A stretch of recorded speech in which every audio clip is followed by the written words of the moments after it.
투병 초기에 곳곳에 근육의 세미한 부분들이 하나씩 죽어가면서 팔, 다리는 뒤틀리고 머리는 가누기 힘들어져 걷는 모습이 흡사 허수아비 같이 우스꽝스러운 모습이 되었습니다.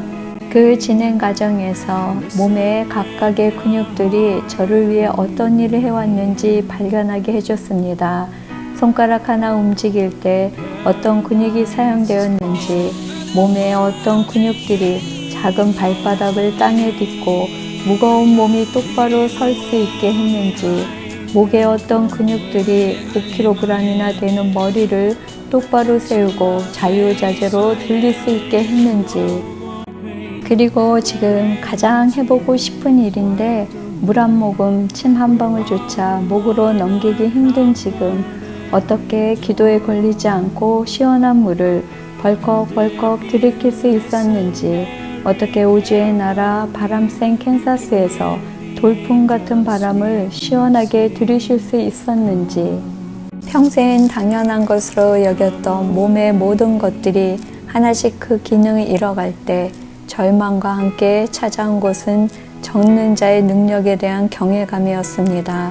인공호흡기의 생명을 의존하다 보니 눈에 보이지 않던 공기의 존재를 깨닫게 되듯 몸의 기능을 잃고 보니 우리 몸의 모든 기능과 천지 만물을 창조하신 우리 눈에 보이지 않지만 살아계신 하나님의 존재와 은혜를 세상 깨닫게 됩니다.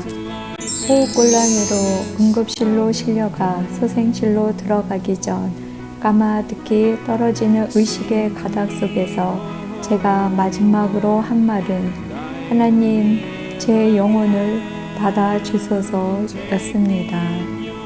다시 의식이 돌아오며 의료진들 간에 나누는 대화가 아득히 들렸습니다. 이런 상황에서 살아난 걸 보니 환자분의 살려는 의지가 강했던 것 같아. 아니요, 저는 더 이상 잃을 게 없고 하나님께 제 영혼을 맡겼거든요. 이제 온몸이 마비되어 제 힘으로 할 수 있는 것이 아무것도 없는 상황에서 다시 미국으로 돌아와 로키 산맥을 넘어오던 중 인공호흡기가 꺼져 산소호흡이 10분 가까이 중단된 상황에서도 하나님은 아무 데미지 없이 저를 다시 살리셨습니다. 저에게 아직 끝나지 않은 일이 있나 봅니다.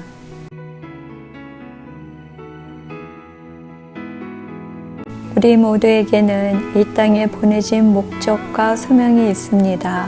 그리고 젊은 나이에 사고로 갑자기 죽음을 맞이하던, 병으로 고통 가운데 죽음을 맞이하던, 건강하게 살다 나이 들어 죽음을 맞이하던 우리는 누구나 언젠가는 똑같이 죽음을 맞이하게 됩니다. 중요한 것은 이 땅에서 맡겨진 소명을 다한 우리에게 죽음이라는 것은 하나님을 기쁨으로 만나게 되는 새로운 소망이라는 것입니다. 어느 날 병상에 누워 창밖을 바라보며 문득 내가 하나님을 몰랐다면 이 상황을 어떻게 감당할 수 있었을까 생각했습니다. 내가 하나님을 몰랐다면 무슨 소망을 가질 수 있었을까 생각하고 울컥했습니다. 생각해보니 지나온 모든 순간순간이 감사요. 살아온 모든 날들과 평안으로 함께 해주시는 지금 이 상황까지도 하나님의 은혜였습니다. 손과 발이 못 움직이고 오랜 시간 짓눌려 답답하고 고통스러울 때는 십자가의 손발이 못 박히신 예수님의 고난을 묵상합니다.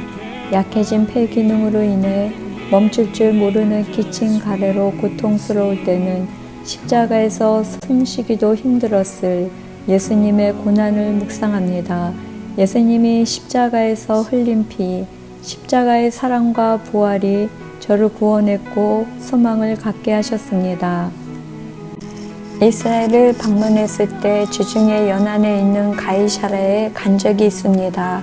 로마로 호송되기 전 그곳 감옥에 갇혀있던 사도 바울은 로마 총독과 유대왕 앞에서 예수를 증거하다 왕이 그토록 짧은 시간에 나를 설득하여 그리스도인이 되게 할 수 있다고 생각하는가? 라고 묻자 짧은 시간이든 긴 시간이든 왕뿐만 아니라 지금 제 말을 듣고 있는 모든 사람들이 이렇게 결박된 거 말고는 저처럼 되기를 하나님께 기도합니다. 라고 대답했습니다. 지금 이거를 보고 있는 모든 사람들도 이렇게 육체의 감옥에 갇혀 있는 거 말고는 저처럼 예수님을 믿고 하나님의 사랑과 구원 안에 살기를 하나님께 기도합니다.